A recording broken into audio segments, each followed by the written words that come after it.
The gun clicks. Cold metal pressed against Oma Cynthia's temple. Choose, young. Hajuin's voice cuts through the marble foyer like ice. The Empire or her?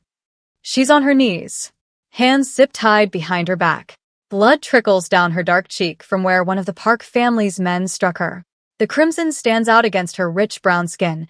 A girl who shouldn't be here, caught between two brothers who've just drawn weapons on each other. Over her, Seojin's jaw clenches. His Glock aims steady at his twin's chest. Put it down, Hajuin. Now. You're weak. Hajuin spits the words like venom. His finger hovers over the trigger pressed to Cynthia's skull. Father was right about you. You let this African maid make you soft. She stays, Seojun says quietly. Deadly calm. That's final. Hajuin laughs. It sounds broken. You'd burn everything father built? For a debt payment who scrubs toilets. The words hit Cynthia like physical blows. Because he's right, isn't he? She's just the help. A dark-skinned girl from Lagos who doesn't belong in their world of blood money and designer violence. Last chance, Hajuin growls. The gun digs harder. Choose the family, young. Choose survival. Or I pull this trigger. Seojin's hand doesn't shake. You won't shoot her. Try me. I love her, Seojun says. The words detonate like grenades. Hajuin's mask fractures. Raw pain flashes across his face. You what? I love her. Seojin's voice rises. I've loved her since the day she threw soup at my head and called me a privileged demon with nice cheekbones. That's not real, Hajuin protests, but his voice wavers. I can. I do. Seojun lowers his weapon. And I know you love her too. The gun trembles against Cynthia's skin. I've watched you, Seojun continues. The way you make sure she eats. How you had Chef Kim learn Nigerian recipes. Your nightmare stopped after she started reading to you. Shut up. Hajuin's voice cracks. You bought her that jade bracelet and left it unsigned because you're terrified of feeling anything. The gun drops. Hajuin stumbles backward, chest heaving. His eyes glisten with unshed tears. Cynthia gasps for air. She's a debt payment, Hajuin whispers. We can't. Human. Seojun finishes. He kneels beside Cynthia, working at her zip ties. You're right. We've been monsters. But she makes me want to be better. The ties fall away. Cynthia should run. Instead, she looks up at Hajuin, the brutal enforcer who killed 6 men to save her sister, who touches her like she's made of glass even though he breaks bones for a living. Why? Her voice trembles. Why do you both? Because you're real, Seojun says softly. In a world of lies and violence, you're the only real thing we've ever touched. The front door explodes inward. Glass shatters. Armed men in black tactical gear flood the foyer. 8, 10, 12 of them. Red laser sights paint the walls. Park family soldiers. The lead man, scarred face, cruel smile, points his assault rifle at them. The Beck brothers. And their little African pet. How convenient. Seojun shoves Cynthia behind him. But they're outnumbered. You dare enter our home? Hajuin snarls. You're home. The scarred man laughs. After tonight, this'll be Park property. His eyes slide to Cynthia. Hungry. Including her. Over my corpse, Seojun growls. That's the plan. Welcome to Afro-Korean Love Stories. If you're loving the story and you want to find out what happens next, quickly hit that like button and subscribe, because what you're about to watch would leave you wondering. Tell me in the comments which city you're watching from. I'd really love to know. Now, let's dive into this amazing story. 8 weeks earlier, Oma Cynthia had never heard of the Beck family. She was in Atlanta. Graduate student. 2 jobs. Normal life. Then Uncle Obi knocked at midnight with gray face and shaking hands. Cynthia, I made a mistake. He borrowed 12 million won from a Seoul loan shark. It ballooned to 80 million. The men who came to collect wore $1,000 suits and smiled like sharks. The Beck twins.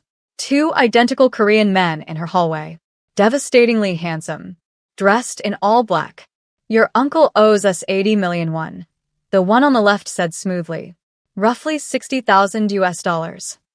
I don't have that, Cynthia stammered. We know. He stepped closer. which is why we're offering an alternative. You come with us. Work off the debt. 3 years. And if I refuse, your uncle disappears, the one on the right said flatly. Along with your sister. The Beck family doesn't forgive debt. She'd packed a suitcase, boarded their private jet, landed in Seoul 14 hours later. The mansion was beautiful. 8 bedrooms, marble everything, views of the Han River. It was a prison.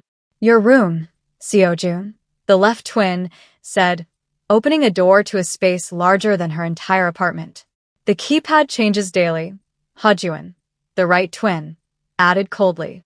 You're not to leave without permission. So, I'm a prisoner. You're collateral, Ha-jun corrected. There's a difference. That first month was hell.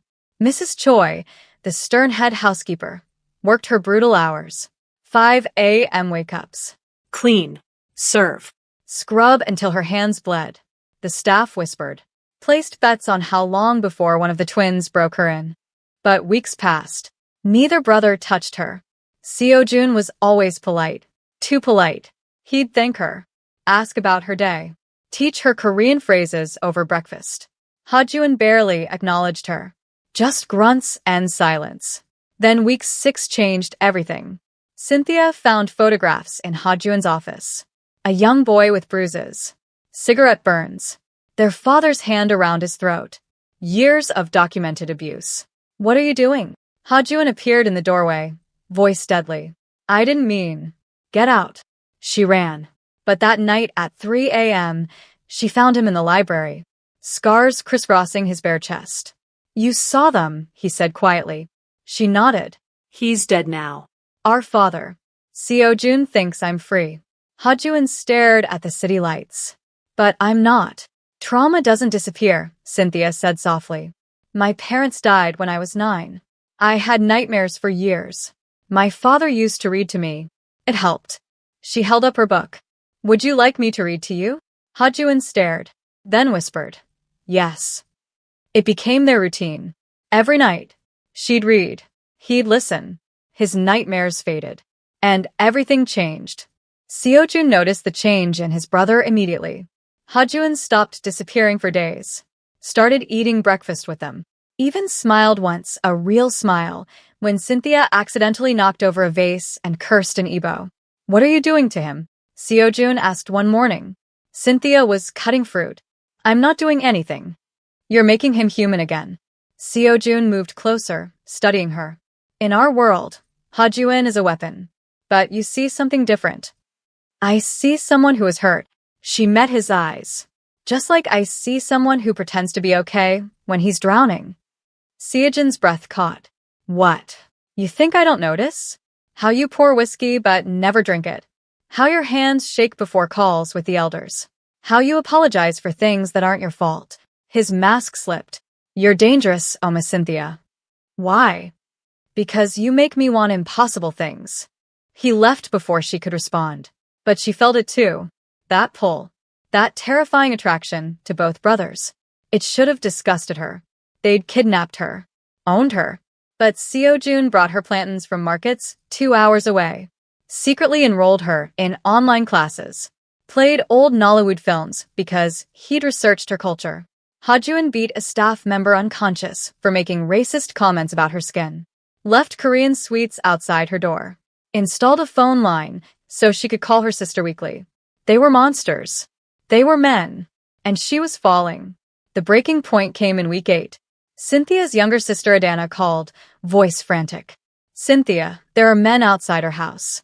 They have guns. They're asking about you. Her blood went cold. Lock the doors. Call the police. They are the police.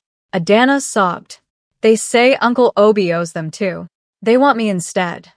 The phone went dead. Cynthia's scream brought both twins running. The Park family, Seo-jun said after she explained, jaw tight. They're trying to pressure us through your family. We need to get her out, Ha-jun stated, already moving toward the weapons cabinet. It's a trap, Seo-jun warned. They want us to react emotionally, make mistakes. I don't care. Ha-jun loaded his Glock with practiced efficiency. We're going. She's my sister, Cynthia pleaded. She's only 17. Please. Seojin's expression softened. We'll get her back. I promise. They mobilized in 15 minutes. 2 armored SUVs. 8 armed men. The twins in tactical gear that made them look like avenging angels. You stay here, Hajun ordered Cynthia. Like hell. This isn't negotiable. His voice was steel. If something happens to us, Mrs. Choi has instructions. You'll be sent home. The debt cleared. I don't want the debt cleared. I want my sister safe.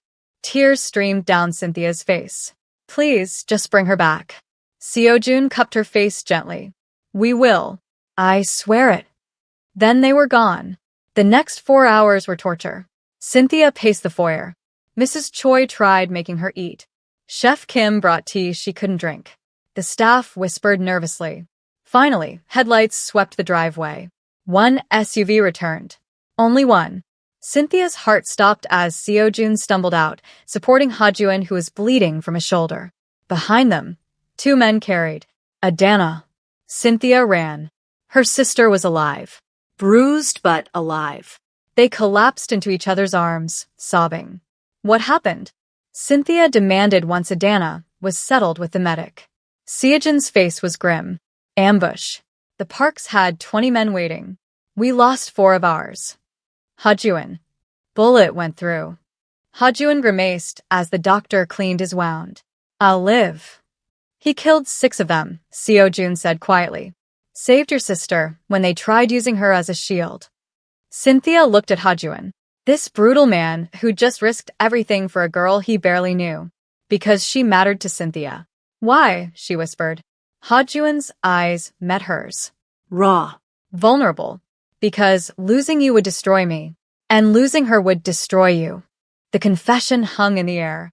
Hajun, Seojun started. No. Hajun cut him off. I'm done pretending. Done being the emotionless enforcer. He stood, ignoring the doctor's protests. Crossed to Cynthia. I love you. I don't know when it happened. Maybe that first night you read to me. Maybe when you looked at my scars and didn't flinch. But I love you. Cynthia couldn't breathe. We both do, Seojun added softly. He joined them, which is impossible and complicated and probably insane. But it's true. You own me, Cynthia said. I'm your debt payment. This isn't, it can't be real. Seojun pulled something from his pocket. A document. The contract her uncle signed. He held it over a candle flame. The paper caught fire. Burned. Turned to ash. You're not our property, Seojun said firmly. You never were. Not really. The debt is gone. You're free to leave right now if you want. Cynthia stared at the ashes. Her freedom. Right there. And if I stay? Then you stay because you choose to, Hajun said. His hand found hers. Warm. Solid. Not because you have to. Because you want us the way we want you. Both of you. Both of us, Seojun confirmed. His hand covered their joined ones. I know it's not conventional, but nothing about this is. Cynthia's mind spun. This was crazy. They were mafia bosses. Killers. Men who trafficked in violence and blood money. But they were also the men who saved her sister. Who learned her language. Who held her when she cried for home. I need time, she whispered. To think. To process. Take all the time you need, Seojun said gently. Hajun nodded, even though pain flickered in his eyes. They stepped back, giving her space. Cynthia fled to her room. Adana followed. They love you, her sister said after Cynthia explained everything. Like, actually love you. I saw it. The way that one, Hajun, he fought like a demon to get to me.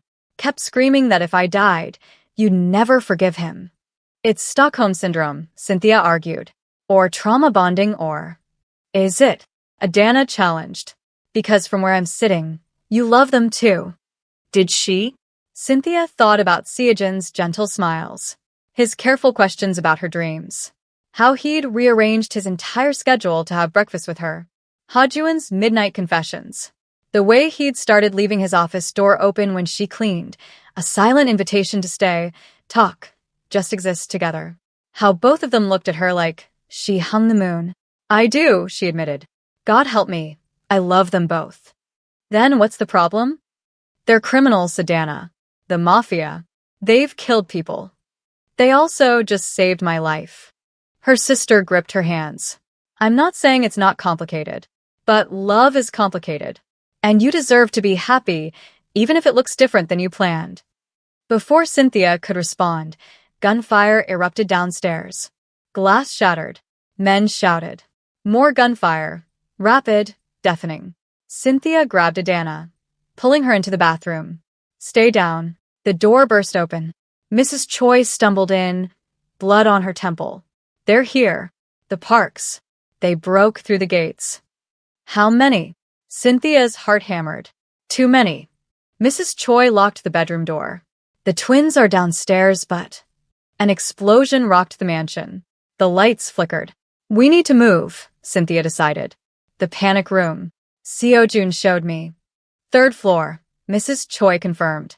Behind the library bookshelf. They ran. The hallway was chaos. Staff members fleeing. Smoke rising from below.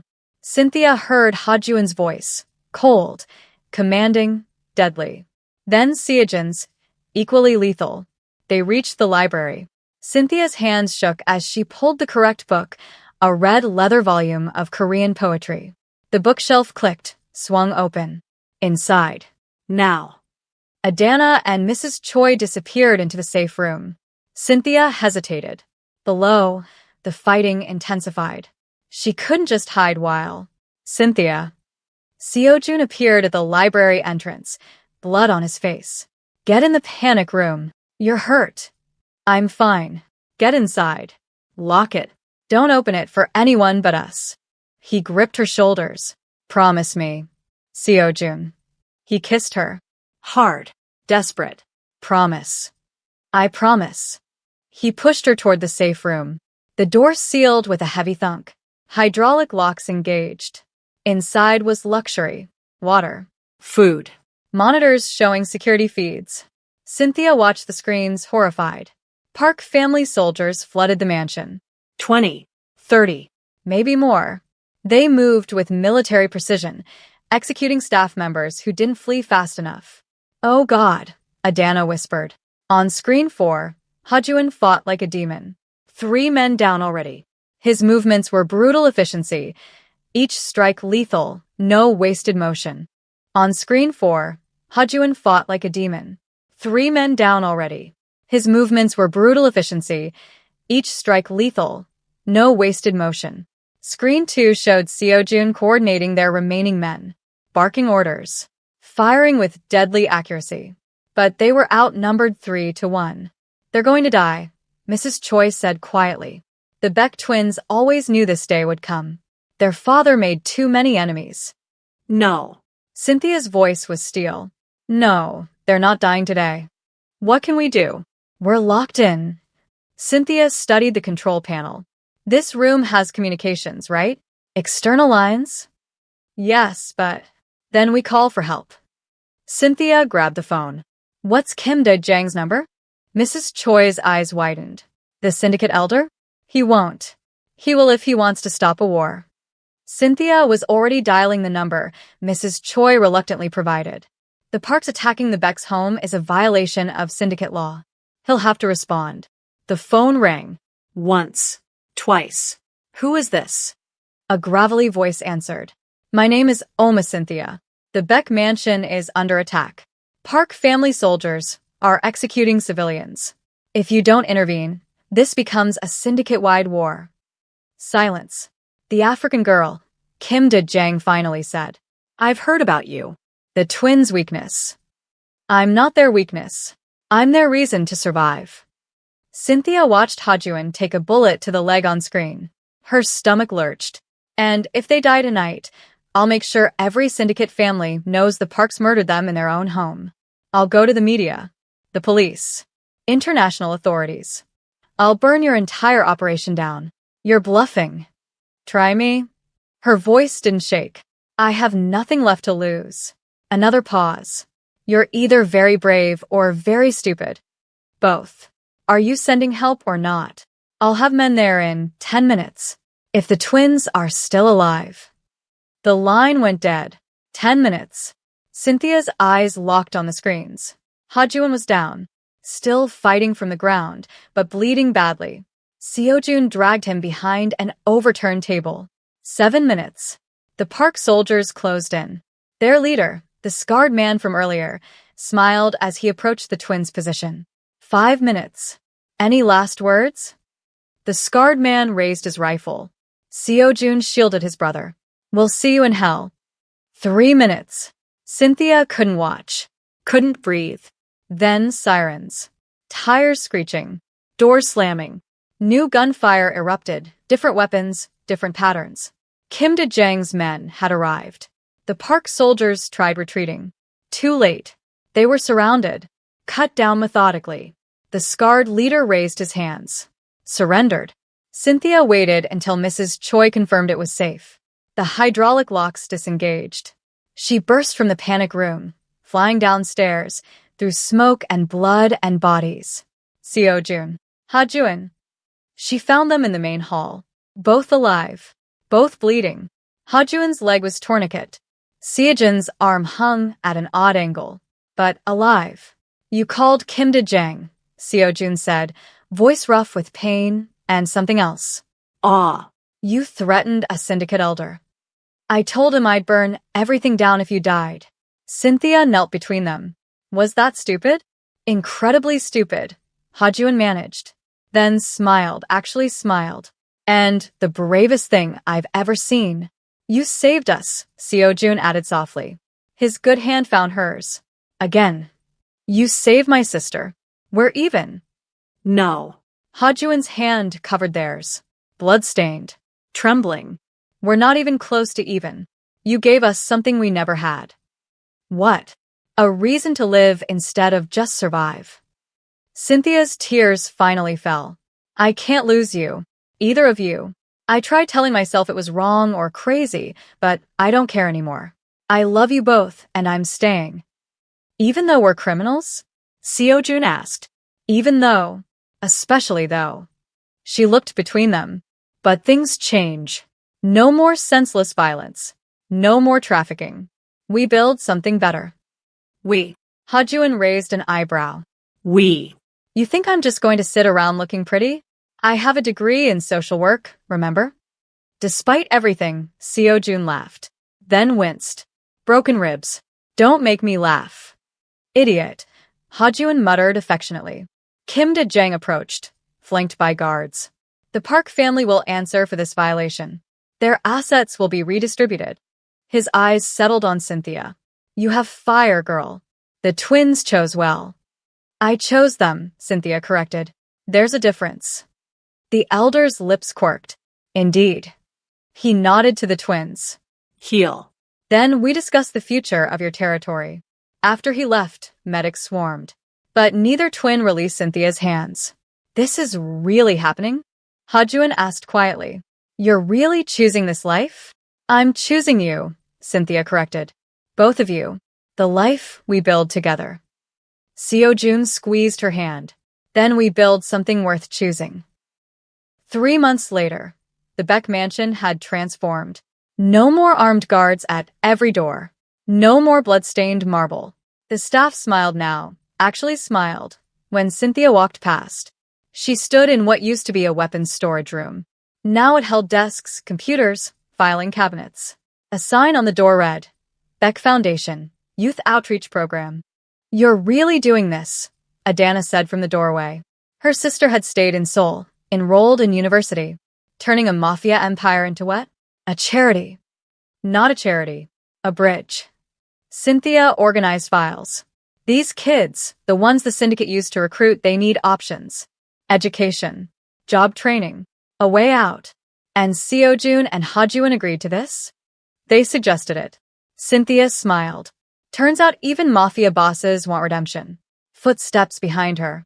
Strong arms wrapped around her waist. She knew without looking Seojun. His cologne, his warmth, the way he always held her like she might disappear. The elders approved the proposal, he murmured against her neck. Kim De-jang wants us to present at the next syndicate meeting. They're actually listening? You made them listen. Ha-jun entered, leaning on a cane. His leg had healed but still bothered him. Threatening to expose the entire organization tends to get attention.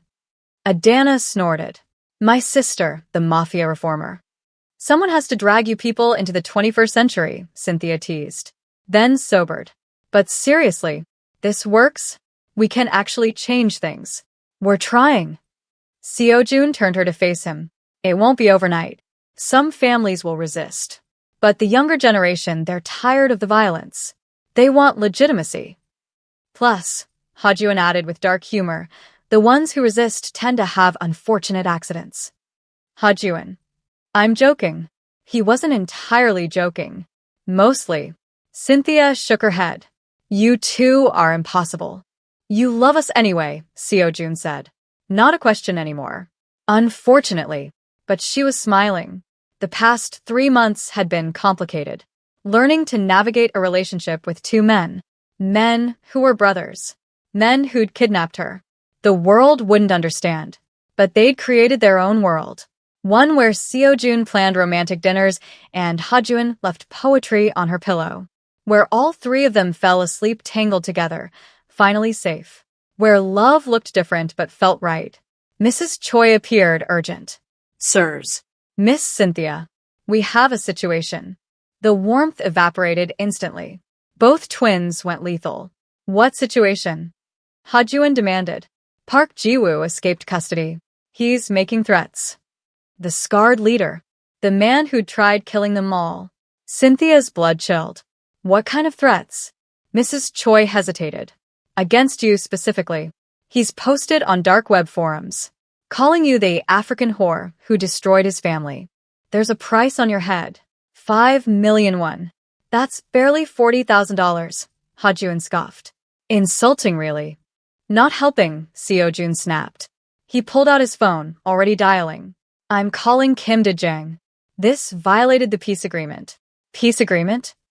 Cynthia looked between them. After the attack, the families agreed to a truce.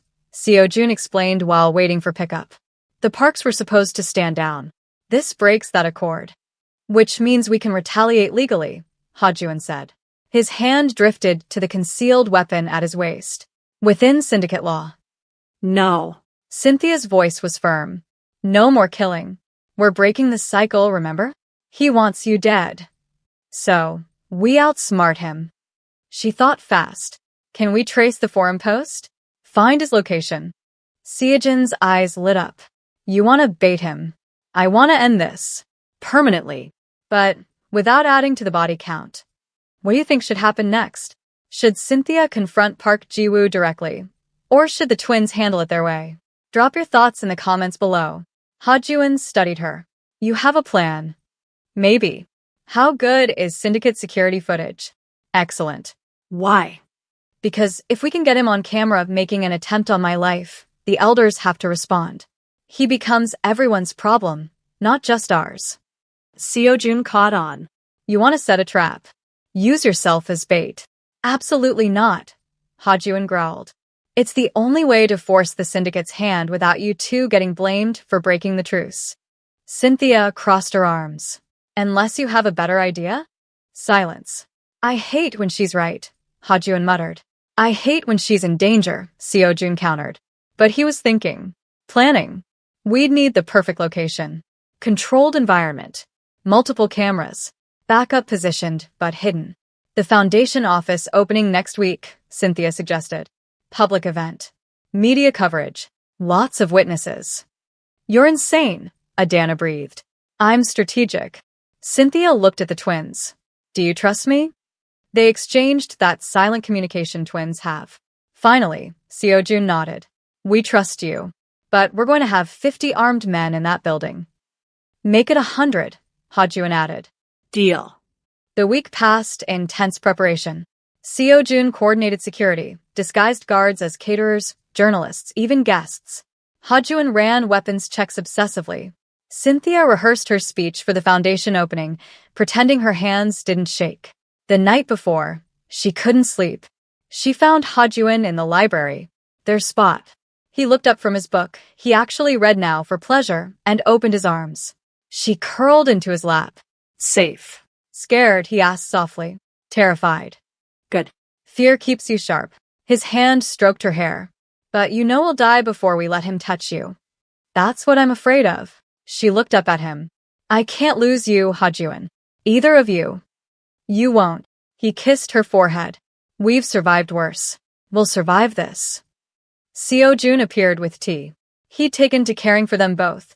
Little gestures of domesticity from a man who used to negotiate arms deals. Can't sleep? He asked, settling beside them. Big day tomorrow, Cynthia said. The foundation opens regardless of what happens with Park, Seo-jun reminded her. You've already won. You've already changed everything. Have I? Look at us. He gestured between himself and Hajuan. 6 months ago, we were monsters pretending to be men. Now we're men trying very hard not to be monsters. That's because of you. We choose to be better because you make us want to be, Hajuan added. That's not nothing. Cynthia's throat tightened.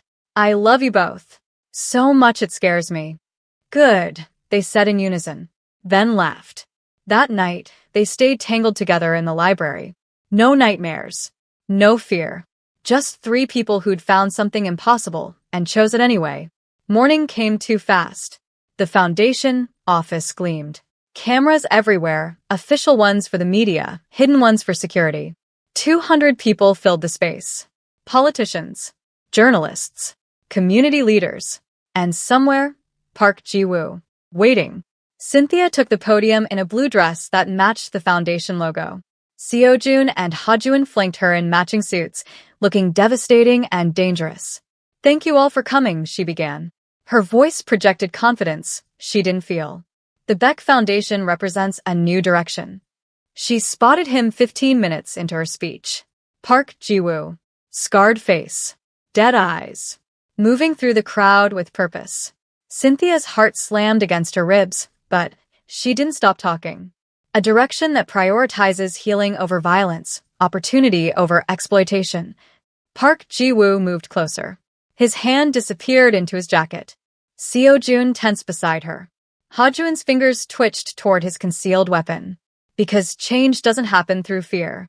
It happens through choice. Park was 10 feet away now. 8. 6. Then he lunged. You destroyed everything. His hand emerged with a knife, not a gun. Smart. Guns triggered metal detectors. Cynthia didn't freeze. She'd trained for this. She sidestepped, exactly as Hajuan taught her. Park's blade slashed air. Security descended immediately. But the cameras caught everything. His face. His weapon. His clear intent to murder her in front of 200 witnesses. Hajuan had him on the ground in seconds, knee on his spine. You just signed your death warrant. Worth it, Park spat. Your whore ruined my family. Seo-jun's fist connected with his jaw. Watch your mouth. Kim De-jang emerged from the crowd, flanked by other syndicate elders. His expression was thunderous. Park Ji-woo, you violated the peace accord. Attacked in neutral territory during a public event. Threatened a civilian under syndicate protection. She's not civilian, she's Beck family, Kim De-jang stated firmly, which makes this an act of war. The room went silent. The elders have spoken. Another elder announced. Park Ji-woo is hereby expelled from syndicate protection. His remaining assets are forfeit. Any family harboring him will face consequences. It was a death sentence. Without syndicate protection, Park was vulnerable to every enemy he'd ever made. No, Cynthia said. Every head turned. Not death. Cynthia, Seo-jun started. I said we're breaking the cycle. She stepped forward, looking at Park Ji-woo. You wanted revenge because we destroyed your family. Killing you just continues the pattern. Someone will want revenge on us. Then revenge on them. It never ends. What are you suggesting? Kim De-jang asked, genuinely curious. Prison. Real prison. Not syndicate-owned, not paid-off guards. Turn him over to international authorities. Let him face justice properly. The elders murmured. This was unprecedented. You're weak, Park sneered. No. I'm smarter than you. Cynthia crouched to his level. In prison you'll live. You'll think about your choices every single day. Death is easy. Living with consequences? That's hard. Park's face twisted with hatred. but he had no response. An interesting proposal, Kim De-jang said slowly. The girl suggests we cooperate with legal authorities. Legitimize our operations through proper channels. It sets precedent. Another elder agreed. Shows we can work within international law when necessary. It makes us look weak. It makes us look evolved, Seo-jun interjected. The world is changing. Either we adapt or we become extinct. The vote was close, but it passed. Park Ji-woo would face trial. Real justice. No easy death. As authorities led him away, he locked eyes with Cynthia. You think you've won, but you're still just a debt payment pretending to be family. No, Ha-jun said coldly. She's family pretending to be patient with trash like you. After Park was gone, the foundation opening continued. Politicians praised the Beck brothers' community investment. Journalists wrote glowing profiles. The community celebrated, but Cynthia felt numb. Later, in the mansion library, their safe space, she finally broke down. He was right, she sobbed. I'm just the girl you kidnapped. I don't belong here. I'm playing dress-up in a world I don't understand. Stop. Seo-jun pulled her close. You belong here because you made this place worth belonging to. Before you, this mansion was a fortress, Ha-jun added, sitting on her other side. Cold. Empty. We existed here, we didn't live. Now? Chef Kim hums while cooking. Mrs. Choi smiles. The staff actually want to work here. You changed everything, Seo-jun continued. Not because you were forced to. Because you chose compassion over bitterness. Growth over revenge. But I'm still ours, they said together. Ha-jun tilted her face up. Not because of debt. Not because of contracts. Because we choose you every single day. And you choose us. Even when we're difficult, Seo-jun added with a slight smile. Especially when you're difficult, Cynthia managed through tears. Then it settled. Ha-jun kissed her forehead. You're stuck with us. Forever, Seo-jun agreed, kissing her temple. Forever, she whispered back. 3 months later, the Beck Foundation had helped 63 at-risk youth. 12 were in university. 21 had job training. 30 had safe housing. The syndicate was slowly transforming. Not every family agreed. Some resisted violently. But Kim De-jang backed the Beck brothers fully, and his support mattered. Cynthia stood in the mansion garden, no longer a prison, now a home, watching Seoul's sunset paint the sky orange and gold. Strong arms wrapped around her from behind. She leaned into Seo-jun's chest. Penny for your thoughts, he murmured. Just thinking how far we've come. 6 months ago, I was in Atlanta, terrified, angry.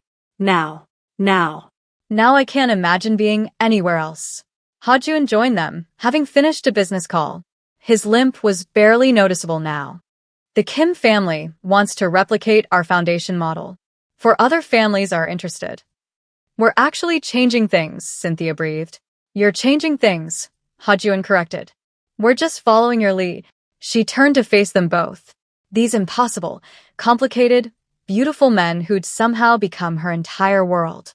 I want to make it official, she said suddenly. Official. Seo-jun's eyebrow raised. Us. This. She gestured between them. I know we can't legally marry all 3 of us, but we can do something. A ceremony. A commitment. Ha-jun's breath caught. You want to marry us? I want to promise you what you've given me. Choice. Safety. Home. Forever. Seo-jun's eyes glistened. Yes. Absolutely yes. Obviously yes, Ha-jun agreed, voice rough with emotion.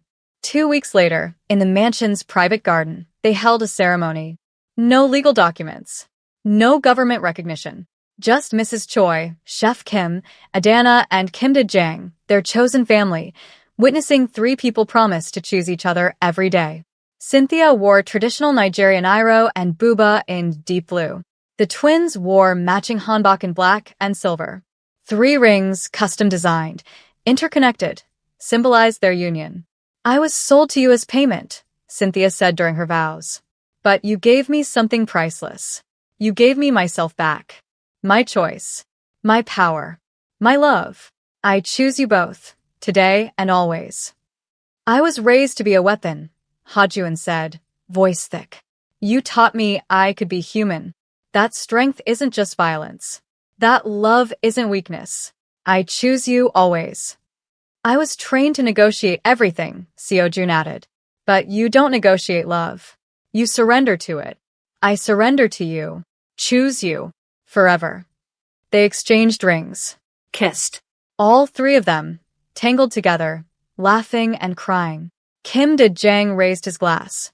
To the family that chose each other. May you build something beautiful from ashes. To choosing love, Mrs. Choi added. To breaking cycles, Chef Kim said. To my crazy sister and her equally crazy husbands, Adana finished grinning. That night, in their shared bedroom, a space they designed together, Cynthia lay between Seojun and Hajun, finally at peace. No regrets. Seojun asked softly. Only that it took me so long to admit I loved you both. We can be patient, Hajun teased. We have forever now. Forever, she agreed. Outside, Seoul continued its chaotic existence. The syndicate still operated. Violence still happened. Change was slow and painful. But inside the Beck mansion, three people who'd found each other in darkness built something luminous. Proof that love could grow anywhere. That choice was power. That family wasn't blood. It was the people you fought for, bled for, chose every single day. Cynthia had been sold to pay a debt. She'd bought herself freedom through courage. And she'd found home in the last place she'd ever expected. In the arms of twin Mafia brothers who'd learned to be human because she'd shown them how. Sometimes the most beautiful love stories start in the darkest places. Sometimes monsters become men. Sometimes captivity becomes choice. And sometimes, three broken people create something whole. Did this story move you? Hit that subscribe button and join our Afro-Korean love stories family. We post new stories every week, tales of forbidden love, dangerous passion, and hearts that refuse to follow the rules. Check out our playlist for more emotional journeys that'll leave you breathless. And tell me, would you have made Cynthia's choice? Could you love two brothers? Drop your honest thoughts below. Until next time, remember, love doesn't follow rules. It writes its own story.